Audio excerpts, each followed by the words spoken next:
niliona nimetumiwa barua ya kwenda kotini kwa sababu ya shamba ambalo kanisa liko.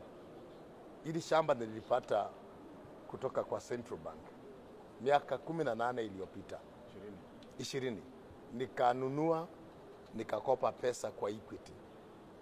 Nikalipa, kwanza niliruhusiwa 32 million, baadaye wakabadilika, wakaenda wakasema 42. Wakaweka Kenya Gazette, niko na hiyo paper. Basi tukakaa mpaka Kenya Gazette ikaisha. Ndio nikaenda sasa nikaanza kulipa hizo pesa, Equity wakalipa. Nikachukua title, niko nayo. 2020 nikaitwa na CS Masharia.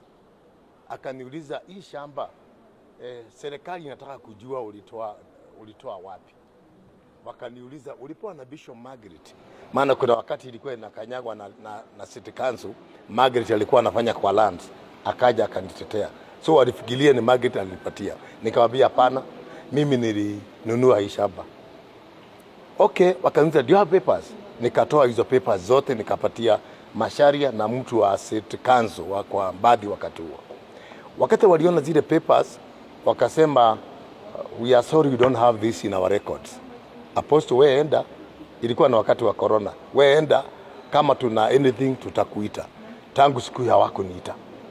So juzi ndipo nikaona wameenda kotini kwamba niligrabu shamba. Saa zingine ujinga wa watu ni mbaya, kwa sababu mimi sifanyi kazi kwa lands, mimi sifanyi kazi kwa City Council. Mwenye kutengeneza title D si mimi. Haya, mwenye kupeleka title niliruhusiwa na Central Bank. Nayo Central Bank, hiyo land ilikuwa ya benki nyingine, ilianguka, Central Bank wakachukua, wakauza. Sasa kama kuna any question ya kuiba, basi washike Central Bank na washike hiyo Finance Bank, sababu ndio, na washike mwenye land, ule mwenye kutoa title D. Let us go to the point. Mimi sitengeneza title D, ni serikali inatengeneza title D. Iko original title D, ukienda utasearch iko. Ukienda kwa City Council iko. Iliwekwa kwa Kenya Gazette. Hakuna mtu alipinga. Hii mambo ya nimeiba imetoka wapi? Kuna watu in the government, I will say this clear, I'm 71 years, ambao wanataka kuhujumu wakitumia government. Take this note. Wanatumia government wahujumu huko chini na wanapiga kanisa. Lakini si hii watapiga. Hii ilienda kwa sababu niko na rights zote. 42 million that time ilikuwa a lot of money. Tukalipa.